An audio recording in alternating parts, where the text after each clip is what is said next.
Bonjour, nous arrivons au bout de la 3e semaine de confinement, 19e journée, sur le thème de l'amélioration des relations et comment on peut vivre ce confinement sereinement en utilisant certaines techniques et enfin aujourd'hui en déjouant les pièges relationnels. Alors ça c'est un sujet qui est beaucoup plus délicat, qui mériterait beaucoup plus de temps parce que c'est des pièges qui peuvent être extrêmement dangereux pour créer des relations donc très toxiques, mais aussi pour être à l'origine de violences à l'intérieur des foyers. Donc, on va voir quels sont les protagonistes, les principaux protagonistes dans ces pièges relationnels.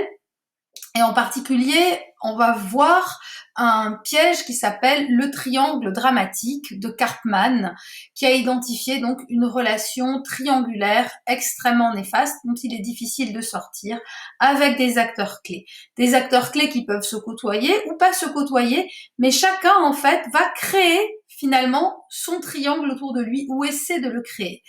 Alors, on va voir le premier protagoniste, c'est la victime.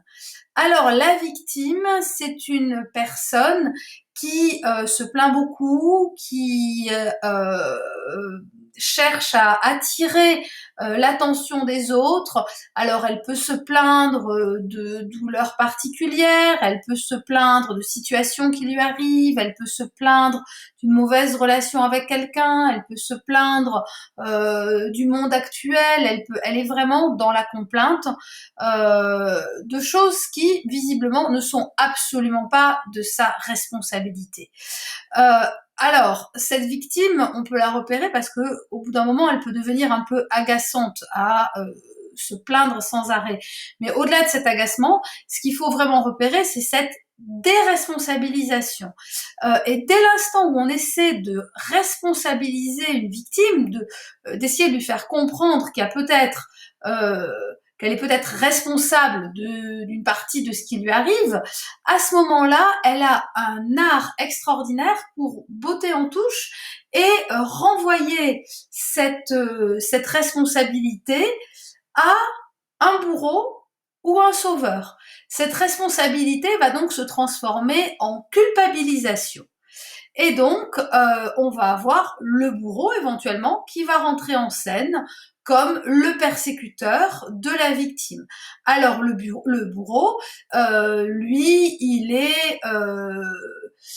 est exigeant, très exigeant, et il est en train de chercher régulièrement la faute, chercher ce qui ne va pas, et son intention, c'est vraiment de faire du mal. Son intention, c'est de détruire l'image de soi que peuvent avoir les personnes autour d'elle, victimes ou pas, hein.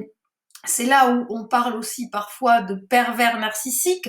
On est vraiment dans cette démarche où je m'affirme, j'existe en faisant souffrir les autres, qui est vraiment la fonction première du bourreau. Alors en fait, le bourreau, lui, il éprouve une grande frustration. Et cette frustration, il l'exprime par l'agression aux autres. Voilà, il doit faire souffrir les autres pour évacuer cette frustration. Alors bien sûr, les autres n'ont pas à être le, le, le réceptacle de toute cette frustration, c'est absolument pas leur rôle et ils ne doivent pas y rentrer. Pas plus qu'ils ne doivent rentrer dans le jeu de la victime. Donc déjà, pour éviter de rentrer dans le jeu du bourreau, il faut vraiment lui montrer que ce qu'il fait ne vous atteint pas. Ce qu'il dit ne vous atteint pas. En fait, c'est ce qu'il pense. Voilà, mais il est libre de penser ce qu'il veut et vous, bah, vous êtes libre de penser ce que vous voulez aussi, même si c'est des critiques. Il faut aussi pouvoir dire ce que vous ne tolérez pas. Il est évident que si le bourreau vous insulte, vous devez lui dire que vous ne tolérez absolument pas les insultes. Mais pas de façon théâtrale. Ce qui se passe aussi dans ces jeux, ce qu'on repère, c'est qu'il y a toujours une grande théâtralisation. Les jeux sont exagérés, ça crie, ça s'agite, voilà. Donc ça, c'est dès que vous sentez que vous allez vous emporter d'une façon excessive, théâtralisé, c'est probablement que vous êtes justement en train de rentrer dans ce jeu relationnel.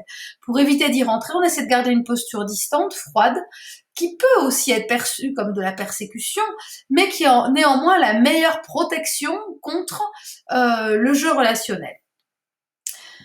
Et ensuite, nous avons donc le sauveur. Alors, le sauveur, c'est la personne qui veut aider tout le monde, qui est toujours là, et qui finalement, en fait, se nourrit du malheur des autres. Le sauveur, il a besoin de sauver, donc il a besoin de victimes. Et c'est là où, encore une fois, sa posture est malsaine. Évidemment, il est louable d'être altruiste et de vouloir aider les autres. Mais si c'est uniquement pour obtenir cette reconnaissance et créer une relation de dépendance, c'est extrêmement malsain. Voilà, donc le sauveur, lui, il va intervenir bien sûr auprès de la victime. La victime, donc on l'a dit au départ, quand elle sent qu'elle est responsabilisée, qu'elle veut se déresponsabiliser, elle peut aussi culpabiliser le sauveur en lui expliquant qu'il n'a pas fait son job, qu'il n'est pas intervenu à temps, qu'il l'a pas aidé au moment où il fallait. Donc le sauveur, il peut aussi être culpabilisé, bien entendu, et il peut devenir réagir et devenir bourreau. Il peut se poser aussi en victime s'il sent que son aide n'a pas été appréciée. Voilà, donc c'est un jeu qui se joue pas forcément à trois, mais ce sont trois rôles qui sont extrêmement importants à repérer. Ça peut être toujours les mêmes personnes qui sont dans le même rôle, mais ça peut aussi changer. Et le transfert est très fréquent d'un rôle à l'autre. À vous de les repérer, d'y prêter attention et d'essayer de garder toujours la position la plus extérieure possible. La communication, c'est avant tout un moyen de transmettre un message. Il y a un objectif, il y a une intention. Le message, il doit être verbalisé. Il ne doit pas être déguisé. S'il y a de la frustration, on exprime sa frustration, on dit ce qui va pas. On n'est pas en train de la transformer par autre chose qui va créer une relation malsaine. Donc, ça renvoie à une des thématiques dont on a parlé, oser exprimer, oser dire, ça fait partie justement de tout ce qu'on va pouvoir dire, verbaliser, au lieu de le manifester par des comportements délétères pour les relations et l'harmonie ensemble. Voilà, je vous retrouve la semaine prochaine et je vous souhaite un bon week-end.